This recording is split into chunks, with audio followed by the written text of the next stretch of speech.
It's 2024. Cameras are everywhere. If you were to catch a body today, what would how could you get away with it today? Is it even possible? Oh yeah, anything possible. 50 hit Vivica. So he gave us hope. Anyway, listen. The first thing I'm doing, Sean, me now, I'm going by myself. I'm going solo. You know, and I just freaked me out when I come home, how COVID, people are ready to wear masks now. So I got my mask on. I don't have to worry about the police. You know, back then you got a mad police. Come here, come here. You got a mask on. Come, what you doing? So now the mask legal. So I got my mask on because I don't want to catch no germs or no COVID or none of that. I got my mask on, gloves on. I'm in a stolen car. And so now, you know, back then we used to like to get up, walk down. I can't get up, walk down. I got to hang out the window, get my man, empty that thing, load the clip, empty some more. But when I pull off, I'm going to a certain location where I'm gonna set the car on fire. Because I don't need them coming checking for no fingerprints. I might have maybe taken tussle, some kind of hair particles, anything could have fell out in this car. And you gonna have them criminals like, oh, G Giddy still got it. So look, the dudes that killed Fulio, right? Do you feel like they could get caught because of traffic cameras? Of course, because they're not thinking like me. See, I had 20-some years to sit back and study and think criminal behavior. How could I get away with this? How could I have got away with this? Because like I be telling people, I got 20 people now. If I was to turn back, I want to kill. But that's why I just be like, you know what? I don't want to live that life. And that's why I be like, if I get into it this way, I might as well just go. Well, you said it's 20 people, what? That I want to kill. Still? Yeah. That, you know how you think back, okay, he killed my best friend. You think you got away with that? Okay, he killed him. And I be counting them. I be like, you know, him. You know what I'm saying? So that's why I don't entertain it at all. Because my thing, if I pull the trigger on one, I may as well just do the domino effect. I might as well just go ahead and turn up now. So that's why I try to stay. I think for me and the next man now, I'm not going to be in your hoods. I don't smoke. I don't drink. So I'm not going to beg for no pills. I'm not going to be in your hood doing none of that. I don't have no business in your hood doing none of that. And if I was to smoke or pop pills, I'm going to have them to bring it to me. So that's why I'm going to eliminate that situation. My next thing is I'm going to do stuff by myself now. Because why by yourself? You said this twice already. Why by yourself, not nobody else? Because it's always now. Because I thought I was I thought I was one of the realest to walk uptown New Orleans, and look how I turned out. So a person could appear to be a gangster, hardcore, with that gun in their hand, as long as you get away with it. But it always gonna be that thought in my mind: if we get jammed up, is my Cody gonna stay strong? Because while I'm trying to stay strong, all right, I don't want to tell on them. I'm trying to, and now I'm looking, if they got it separated in one donor, now I'm looking, if they calling for a tournament, where he going, what's going on? I'm hoping he ain't go to the table first on me and drop the stable because they say the first one to take it the best deal. So in my mind, I'm gonna be thinking about when my quarterback gonna snitch on me. I wonder if he gonna go drop a dime on me. So if I go by myself, I don't gotta worry about telling on myself. Because this is the problem, this is how people getting caught now. When they slide to get away with it, they gotta tell somebody. Yeah, that was me that put that word. That was us that did that. Yeah, that was, or they going to the internet with it.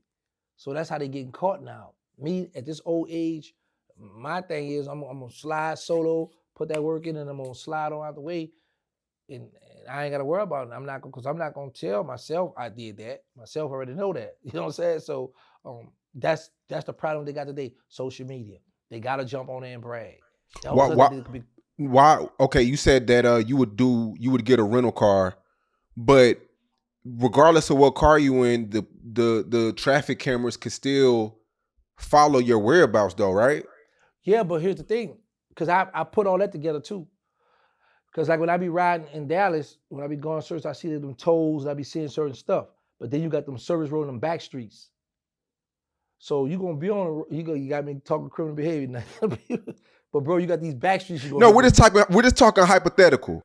Right. So I'm gonna hit back streets. I'm going all back streets. All like yesterday, I I was going somewhere, and the GPS runner put me on a back road. I was like, what the world is this? But it brought me around. I was like, oh, okay, I've been here before. But I had went to the scenic route, the highway route. But this one time it brought me through like like a little country town, like with grass and stuff. Looked like I was like, man, but it brought me on this little narrow road. So there are spots where no cameras not at. And me, the type of person, I'm like this. Now with all these cameras, like you said, all that, I'm going, and some of them things don't be working too, but I'm going to make sure I'm masked up for number one, because it's COVID. I'm going to stick to my COVID thing. And number two is I'm going to get a stolen car. Right, but you got tattoos. So would you cover? Are you going to cover up? What are you going to wear? Yeah, I'm never going shot calling hot boy. No, indeed. But I'm gonna have my long sleeve on. I'm all black or whatever, but I'm gonna have on everything. I'm covered up. That's why I just told you. That's why I'm gonna burn the car, because even sometimes your hair, certain stuff come out. You know how them people be dusted for stuff. I just watch some of the stuff in TV in jails. I be like, man, he almost got away with it, but he did. Yeah, so getting away with a crime where it seemed hard, it's easy too, because you got to keep in mind, majority of the crime that they crack it be the counterfeit of somebody been and told them. Yeah. This is what happened. This is how they be so excited they got away with it. Like, so how did you guys do that? Well, this is how we did this. We had this truck here where we split the corner, we jumped out of this truck and jumped in this truck and went back this way. So I be like, wow, this stuff crazy. So I hope I don't never have to do that, because right now I've been in a good space. But I promise you, Sean, like, getting up 3, 4 in the morning is like one of the best times, to go. It's easy to, if I wanted to really live the life of crime, I could. But I know in my mind, I just be so scared that they got a bed waiting on me. I know they'll lose me. They will literally lose you, hide you in a federal system.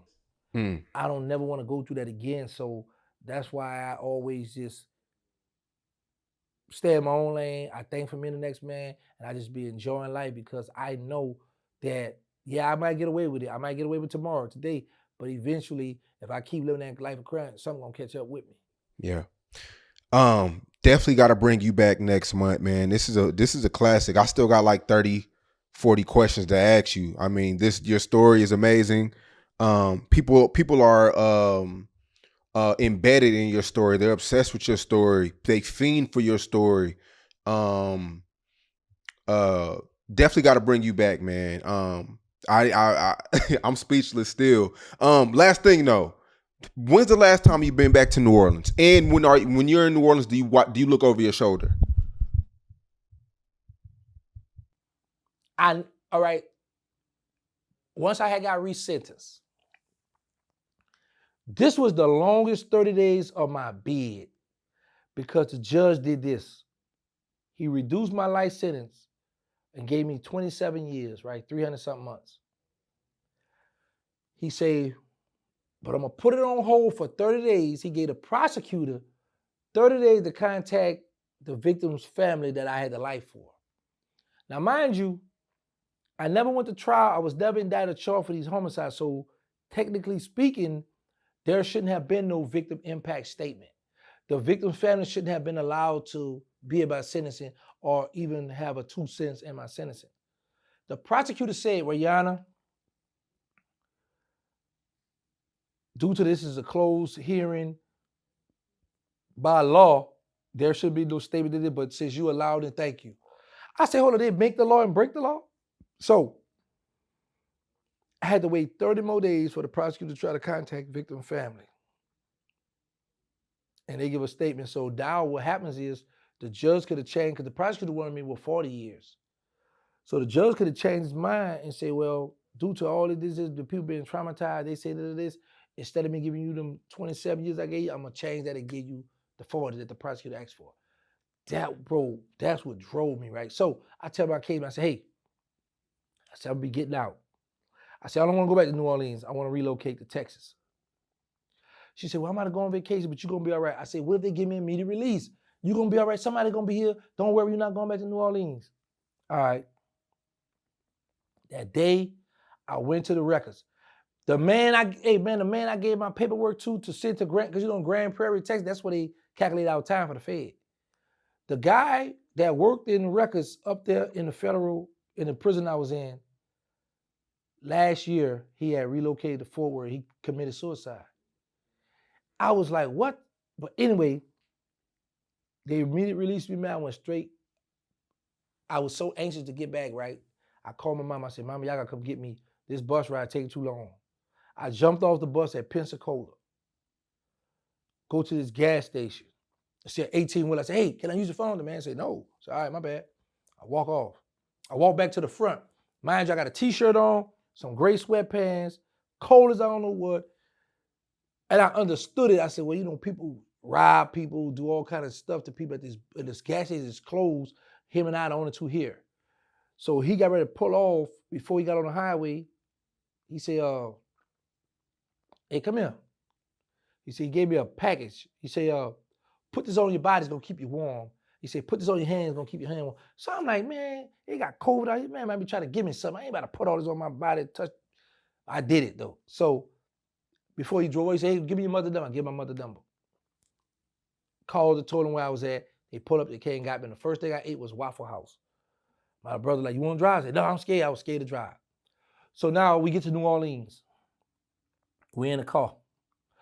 So it's me, my mother, my cousin Peanut, a few was in the car. Every time a car come, I'm looking like, my mother say, Terrence. She say, cars are gonna go the way we going. Cars are gonna turn like we turning, baby. Stop. I said, Mama, yeah, I just don't feel.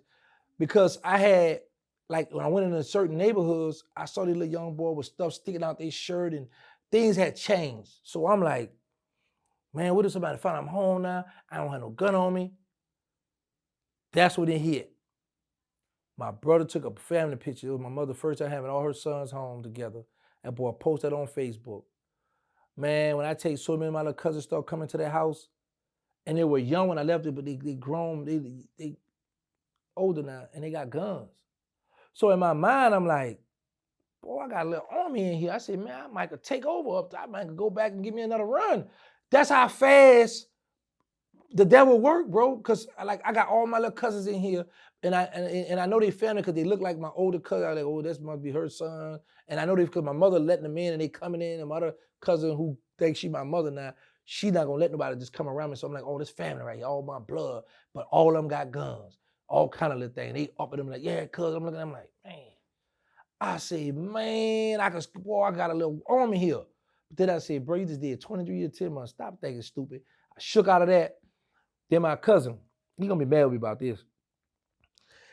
He was uneasy. He felt some type of way that my brother had posted that picture.